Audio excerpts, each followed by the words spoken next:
We don't know where. Maybe from the gods, maybe from the muses. It comes through an intuitive a way of imagining the story, imagining what it is, and then putting that first draft down, just writing the words as they want to come out. And then there's the second stage. And so we're inside ourselves as we're doing the first stage.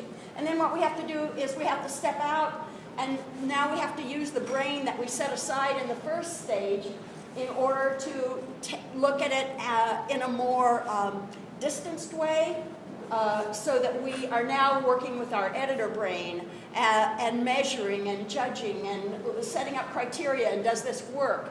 And then when we find something that doesn't work or that we want to make better, we have to go back into that intuitive state. So it's always this back and forth and working with both sides of our brains that the whole process of writing is. Somebody said it's 20% is writing and 80% is rewriting. I don't know if that's true for you. I would say for me it's more like 1% is writing and 99% is rewriting. Whatever it is, know that it is that two-step process. Some of them are going to ask you to be more intuitive and lose control.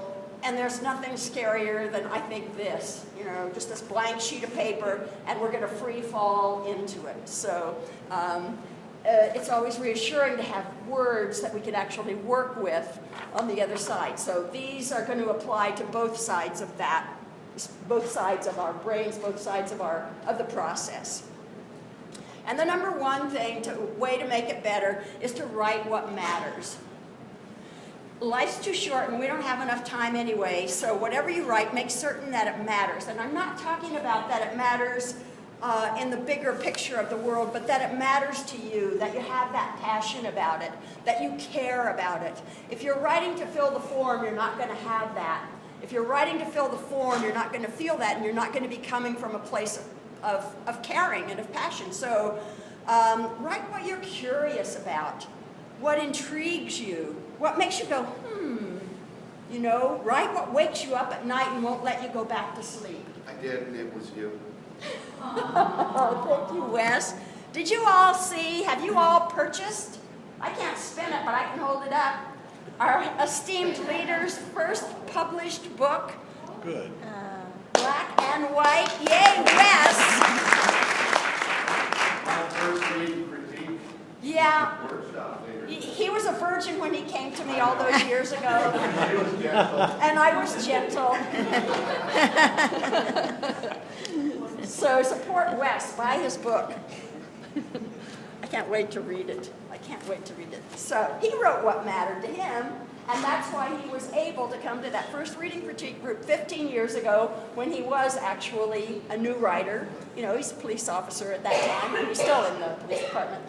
Like all of us, he has a day job, Like all of us, he has this urge to write, this thing that pushes us. Who cares if we write? Nobody cares if we write. And so it's something that we have to do because we care about it. And so that's the first thing, write what matters. I don't mean to imply that some ideas are more worthy than others, because that's not what I'm talking about at all. If the way the light falls on the bougainvillea outside your courtyard in the morning is what matters to you, then that's what you write about. If world peace is what matters to you, that's what you write about. But you don't write about it in the way, I have heard it said, it's better to write about God's hat than it is to write about God. So if you care about world peace, but what matters to you is the way the light falls on the bougainvillea, you use the light falling on the bougainvillea to talk about world peace. But what matters to you, what you can get into. Every writer has to find her own subject, his own subject, and you have to find your own voice to write about that subject. So the number one way to make it better, be a passionate writer. Number two is write in your own voice. So we're talking about finding your voice. Now we're talking about you have to write in your own voice. I don't know very many of you are old enough to remember Leave It to Beaver on television. A couple of you can nod your head. Thank you. I appreciate that. But here's Eddie Haskell and Leave It to Beaver. And you can find it, I think, on YouTube clips. But Eddie Haskell was this really slimy guy who kept getting all the beaver and his brother Wally in trouble. Thank you. See, more of you know than not. But he had this really phony way of talking to June Cleaver, Beaver's mother, Wally's mother. And he would say things like, "How are you today, Mrs. Cleaver? You certainly look lovely today, Mrs. Cleaver." So phony. June knew, I mean, we all knew Eddie Haskell was a phony. He was not speaking in his own voice, because here he was saying, "Hey, let's go," whatever it was that he was putting the guys up to and getting them all in trouble. So think of Eddie Haskell when you feel like you can't write what you want to write. It may be because you're not finding your own voice. You're not writing in your own voice. It could be that you're trying to say something in a way. Sometimes we have our outside voice, the way we talk to, the way we present ourselves. The way I present myself to you may not be the same way that I talk to, in another situation. I want you to think I'm really smart. I want you to think I know what I'm talking about. So I may talk in a way that I wouldn't talk to somebody else, that persona voice. Well, there's a persona to your writing voice too, and that's what you're going to find and you're going to write with. Sometimes we talk in a public voice where we want to impress people in another way that isn't natural, and that's what you want to get rid of. That's not your own voice. Your voice is the place that you come from, the people that you come from. It's the language that you learned at the kitchen table. Grace Paley said, if you say what's on your mind in a language that comes to you from your parents and your street and friends, you'll probably say something beautiful. Everyone has at least one strong, beautiful, perfectly learned voice. And if you use that voice with utter abandon, art happens, and you'll be writing in your own voice.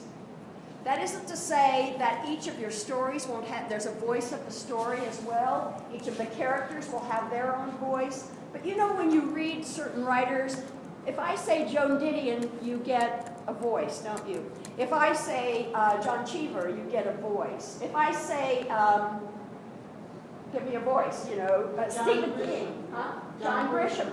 These are voices that you have come to know because they are consistent. Oh yeah, that's a John Grisham novel, even though you can enjoy each one of them differently because each story will have its own. So this is what we're looking for, is that voice that comes to you effortless.